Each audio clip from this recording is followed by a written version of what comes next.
What's up, y'all, and welcome back to the THC Temple. And if you haven't learned today, then hip hop, has lost another star. We've lost another person that's came and given. Because here's another thing: a lot of people, especially you see this a lot now with newer artists and shit that died, like Triple X or whatever have you. A lot of people would like to start a debate. Oh, he's not a legend. Oh, he's not this. You're only saying that because he's dead. Look, the main thing that you need to understand about these people is, they're like, when they die, when you die, your life isn't just celebrated because of what you were or who you are, but what your actions did. Like the Mac Miller, him dropping a lot of his music, there are a lot of fans, like, even if you go to his videos right now, before, like, if you look at comments before he died, like, you'll just see, oh man, this song changed my life, or this song made me, think about this song made me think about that. That's the important part. A lot of people think when Triple X died, everybody bowing down to him because it's like he himself was this, he was him. But it's the fact that all of these kids, the words that he spoke and the songs that he created, that's the thing. See, a motherfucker may have some shit, he may have his own problems, but he come out with some music and it helps somebody get through their own shit. That's what makes this shit, that's what makes these kids so attached to these people, is they feel like with somebody like a Eminem or a Mac Miller, they feel like they're talking to them. Like when Mac Miller's talk about his problems and his drug addiction, it's helping somebody out there maybe with their drug addiction or just with a family problem. That's another thing. They may be talking about one thing in their song, but it can help you with a whole nother thing. So that's why this music and just art, especially, that shit goes deep, man. So really don't try it, especially when it comes to the dead. Don't really disrespect the dead. Because for one, we never know how any of us are going to go out of here in any kind of way, shape, or form. Where none of us are perfect, so none of us should ever try and play the game like, oh, we're better than that person. Or, oh, he did drugs. Oh, shame on him. Hoo, ha. It makes me think, like, why do we even watch movies and TV shows and listen to music and shit? And the reason I say that is because in every movie, a TV show or motherfucker, they got a lesson. They have morals and shit and messages to the story. We all in the world would agree that Toy Story is a classic, right? But a motherfucker will walk right out of a Toy Story movie and be like, nigga, you ain't got no friend in me. Like, what, nigga? We just learned you got a friend in me. Like, that was the whole message of the movie. Like, we don't learn enough, or we learn or we know, but motherfuckers turn around and we forget. We do what we want to do. It's like everybody out here, your mama told you in the second grade, if you ain't got nothing nice to say, don't say nothing at all. But we don't give a fuck. We on the internet now and we like, bitch, we gonna say what we want, you know what I mean? Like, everybody just forgot. Nobody wants to keep the same energy anymore. But I learned a long time ago, man, that every person that you walk past on the street, they're living a life just like you. They're fighting a battle that you know nothing about. If you see a homeless man on the street, everybody might think, oh, bummy, he need to get off street, he need to get a job like me, and la-da-da-da. And look, you might be right. Like I said, this nigga might have won $10 million in the lottery last year and blew it all on coke and hookers in a day. Like, you don't, but at the same time, you don't know. You or I don't know. That homeless man might have shot 30 people. He might be a super heroin. He might be, just a bad guy. But the whole thing is, you don't have a dog in that race. You ride past that guy, and that is what it is. Don't ride past him and get anger and hate and all that shit in your heart. It's the same way, like I said, just like the movie taught you. You see that guy on the street, and that's a guy with a story. If you follow that person around and you actually see how they got there and everything, you'd probably look and think a little bit more differently on the situation. So it just makes me think, like, why does everybody jump so hard to conclusions? Why does everybody, so ready to put somebody down when we've all seen before there's most likely more to the story than you know?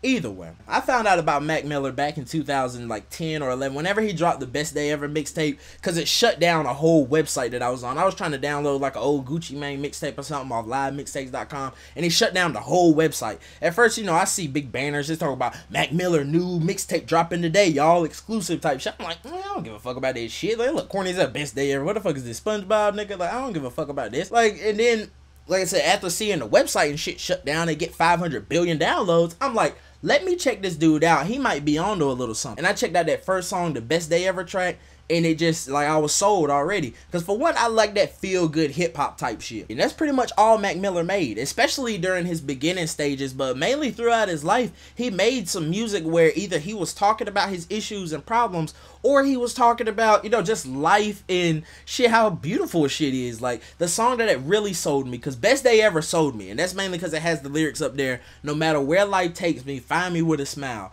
Pursuit to be happy, only laughing like a child. I never thought life could be this sweet. It got me cheesing from cheek to cheek. At the time, Wiz Khalifa was also coming up, so to see that he had connections with Wiz and shit, that also helped. So I'm like, okay, this dude's pretty cool. And then I clicked the song that solidified me as a Mac Miller fan, and that was Senior Skip Day.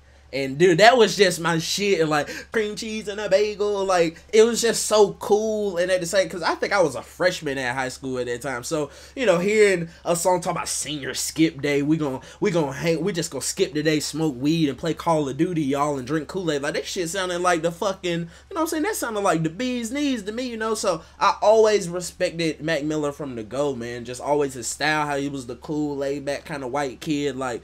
Fuck it, let's do the thing. And then watching his success, like that's another thing. Like Mac Miller, like the first couple years that he was on, he made like a whole lot of money. He was like one of the top 10 most earning rappers of the year, and going touring all over the world. Dude was pulling in like 30, 40, 50 million dollars. Like that's really big when you come from just a mixtape dude rapping in the basement. That's huge, especially in a couple years.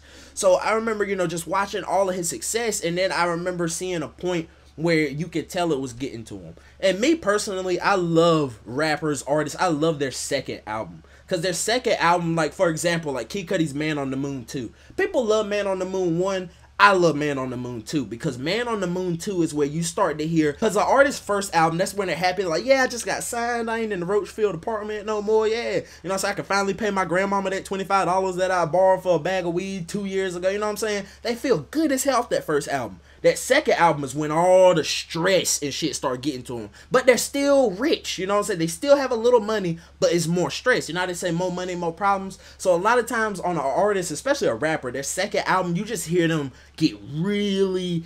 It's like a combination of hungry / depressed / just fucking, you know, ready to rip everything apart, and it makes some really dope music. So I love artists on their second album. And you can just tell around the time, like after Mac Miller had dropped his first album, you could tell that shit was really getting to him bad. I remember dude got addicted to lean and all type of shit. And that's another thing, like Mac Miller being the cool little kid that he was, coming around, yeah, smoke a little weed, y'all, you know, fucking party, whatever, you know, looking like a little frat boy type shit. Seeing the man get addicted to lean really let me know that, okay, this man, you know, he's probably in a different space. Because like I said, a kid like him who's coming up all cool, yeah, you guys love life, best day ever and shit. Now he's all drinking lean and popping pills and all. Something's not right somewhere. You know what I mean? So that really kind of bothered me to see, like I said, this dude go from being really really hot and just popping, and now he's like a functioning drug addict. Like that never works. We've seen the same story with Bobby Brown, Whitney, whoever in history. We've seen this story 1,000 times before.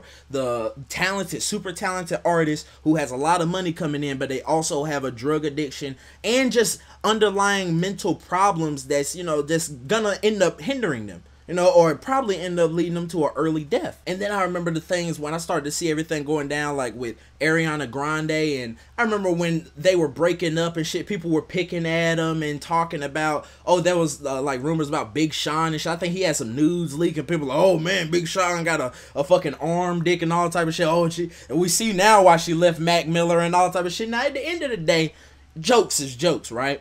But at the same time, like I said, if you're somebody like me who's looking and you see this man with an addiction problem, you see him with the mental, you see all this stuff, you can tell, even though he's not out here like, oh man, this stuff bothering me, you can tell man's got to be bothered. If he's alive, he has to be bothered by this shit.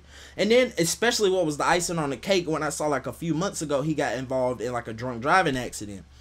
And that's what really, like, it's not like I was like, oh man, the dude's gonna die soon or whatever, but that's what really let me know. Because, and what didn't let me know about the drunk driving accident is what he did after the accident. He got into an accident. I think he didn't even hit a person. He hit like a pole or some crazy shit. But they had to go to his house because he ran away from the scene or whatever. The cops weren't there when it happened, but, you know, they found his car, found out, you know, they caught up with him basically. And when they caught up with him later on, like, he's walking out the courthouse, he got his face all covered and he's all this and that. Basically, you could tell mans was ashamed. He was ashamed like a motherfucker. Like I said, everybody's already picking at you, and then you out here fucking up. And he was a recovering addict at that time, so he was clean. You know, at this point in time when he got into the DUI, so you relapsed.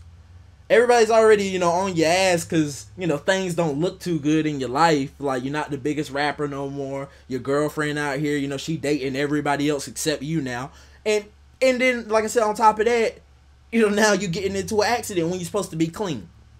So, man, like, that's why he's just like, nobody look at me, because he was ashamed of himself. He did. He probably Mac Miller was probably to the point where he wasn't looking at himself in the mirror, you know. Like, so that's one of the most hurting parts of it, man. It's just watching, like I said, this guy. He had just put out a new song where in the video he was like in a casket. And that song was dope as fuck to me too. Like, I switched the time zones. Like, he was really talking more about his problems, and he was doing interviews, and it looked like, you know, Mac was kind of coming out of that space, you know, and he was talking about it, basically trying to fight where he was at. He wasn't sitting back and just letting it all get to him. He was really trying to fight, and he knows that he has kids out there that look up to him.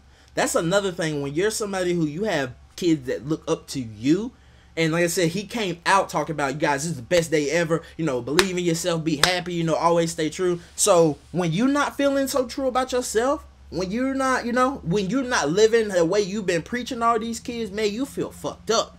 Just all of those things, you know, the drug use, his public image not being the same thing as it used to be, his record sales not being the same thing as it used to be. All of that stuff combined in with Mac being a person who's admittedly said, you know, he's a sensitive person. He cares a lot about what people think about him. He cares a lot about everything, you know, he just cares. He's a caring person. There are a lot of people where just everything, they'll just be driving down the street and they'll think about their buddy Pablo who let him borrow a pencil in the 2nd grade. They're like, damn, man, I ain't never get Pablo back that pencil, man. He probably need, you know what I'm saying? Like, he just be thinking about shit, and it ain't nobody in the world think about, you know, and Mac was one of those type of people. So the combination of him being a person who's always thinking about how the world's looking at him and how he's looking at the world, like I said, the drugs, and him feeling like he let people down is the reason, like I said, that we're here now.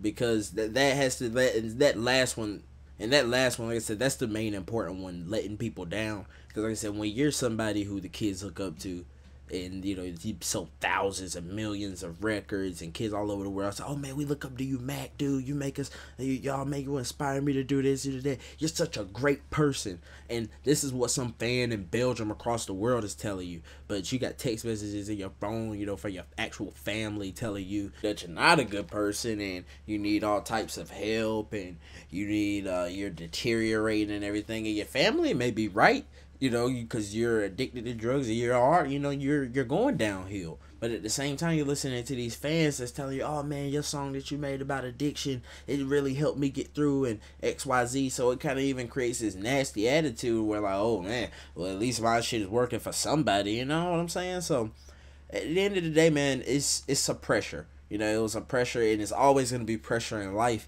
And like I said, especially when you're in a situation like Mac was, that's a lot of pressure that you got to deal with. A lot. So in life, there's always going to be pressure. You know, there's always going to be pressure no matter where you go. I wish it wasn't. You know, I wish everybody could have a good life, and everybody roses and unicorns, and everybody hitting bowls of gas all day. But it's not what it is. Some people going to be smoking bricks. Some people going to be smoking mid. Some people, you know, it's going to be fucked up.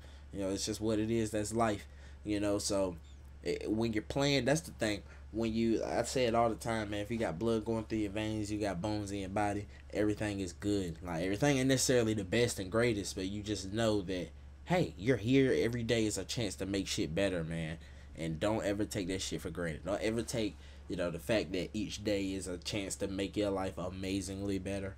Don't take that for granted, because it can happen. Trust and believe. But let's hit this bowl, man. Get up out of here. And this one's for Mac, man. Shouts out to everything that he did, man. And all the, like I said, all the tracks, man. And all the people he touched, man. All the people that he inspired to, you know, do anything positive. You know, he's touched a lot of people. Like, you see the comments. That's one thing. Like, Mac is a person who you saw comments before he died. Like, oh, man, this shit touched me. So that's what lets you know. Like, it's a lot of kids out here hurting now. So shouts out to all those kids. Shouts out to him. And let's hit this bowl, man, and let's get up out of here.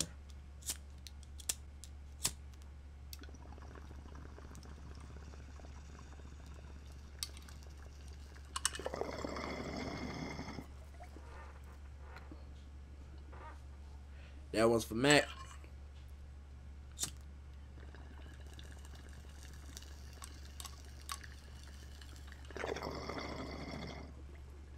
Whew. And that was for all the kids. I love y'all, man. Don't ever give up, because it ain't no reason to.